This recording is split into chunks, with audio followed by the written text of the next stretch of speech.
Hey, what's up? Andrew Kramer here for VideoCopilot.net. In this quick tutorial, I'm going to show you the fast way to do the demon face warp.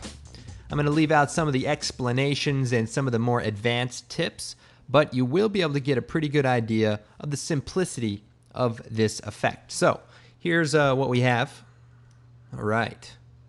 Okay, let's go ahead and get started. I'm going to take our footage, drag it into the new comp button, and we're going to choose stabilize motion, and that's from your window tracker controls.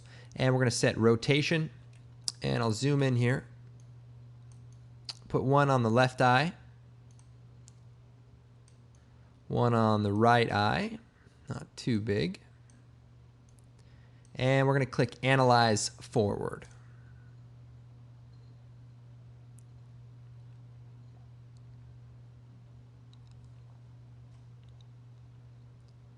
All right, great track there. I'm going to click apply. And now our footage has been stabilized to that eye. So it rotates and moves around to stabilize it. And then we're going to select the footage, choose layer pre-compose, move all attributes. We'll call this face. And then we're going to alt double click on the face, go inside the pre-comp that we just created. And this is where it moves around. And we're going to go to the composition settings and increase the size to about 1800 by about 1000. And what that will do is allow the footage to move around without being cut off by the edges. And then if we take this comp and move it down just a little bit, you'll be able to bring up two timelines at the same time. And then with the footage selected, hit U, and that brings up our tracking information for our anchor point position rotation. And we'll bring that up for this layer as well. So hit P, hold down Shift, hit R, hold down Shift, hit A. And that way we can see all the values at the same time. Now, you can just simply copy the anchor point position by selecting anchor point, hitting Control C, selecting the position, Control V, pasting. Select the position, copy, paste it to the anchor point. And that will basically do the reverse tracking. I used the expression before to sort of automate the process, but this is pretty much the same thing. Also, we can take the rotation, copy it, paste it to the rotation, and you'll notice I'm at the 0 point in the timeline. Now, for the rotation, we do need to make an adjustment by adding an expression. So I'm going to alt-click on the rotation, and to this expression that's already here, I'm going to type multiply -1. And that will do it. We'll go and close this comp, and everything now has been reverse tracked, and we can then apply our liquefy. And with the layer selected, I'm going to choose Effect, Distort, Liquefy. And there's a bunch of tools here. We'll go to the Warp options and increase the brush pressure. And we'll just take one of these here, and we'll just kind of warp the mouth.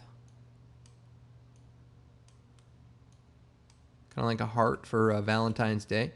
And we'll take this tool, which kind of like spins stuff distortion wise, and we'll just kind of screw the nose up. That's kind of cool.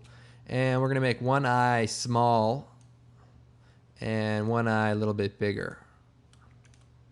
So that's funny. That looks pretty good. So you can see now the distortion kind of locks onto the footage.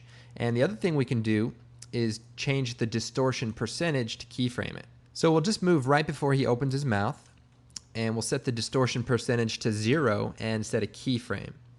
We'll move forward to when he opens his mouth, and we'll set the percentage to 100. And then you can go down to the end, and when he closes his mouth, you can then set another keyframe, hit U, and then set a keyframe for the distortion percentage, move to the end, and then back to 0. So simply distort on, distort off. So that's pretty much the gist of it. Then if we create a new adjustment layer, then if we go to the middle, we can take the pen tool and draw a mask around his head.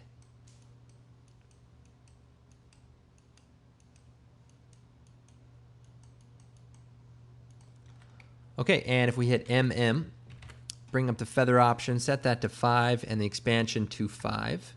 And then we'll choose Effect, Color Correction, Hue and Saturation. Now there's a number of things you can do. We're just going to desaturate it and then add some contrast with our curves adjustment, and maybe a little green by reversing the red channel. All right. And then we'll parent this adjustment layer to our face, and it should kind of lock in pretty well. You can also keyframe the mask shape over time to make sure it follows the face.